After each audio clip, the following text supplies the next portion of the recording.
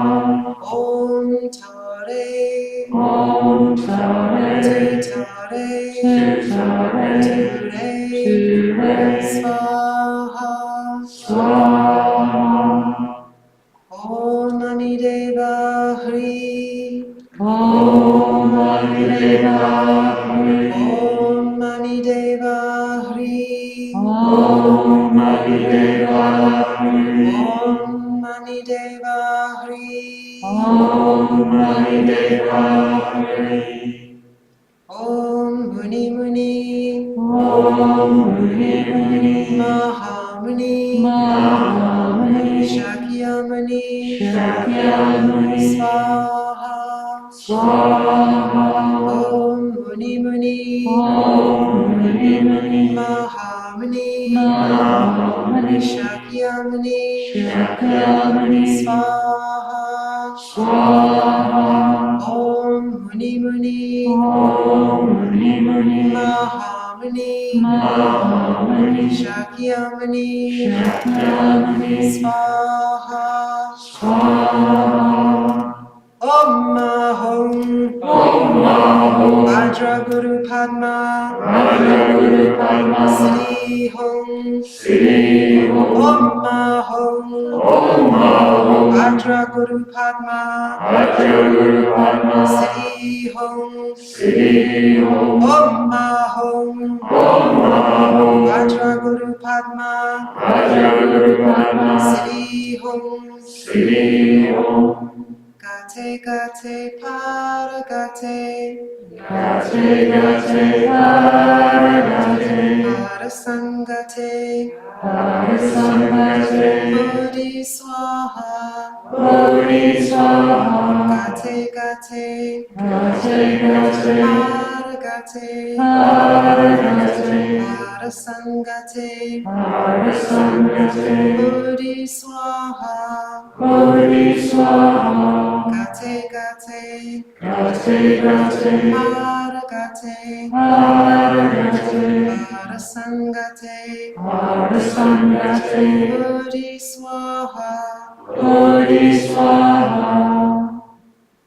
Om Shanti. Om Shanti.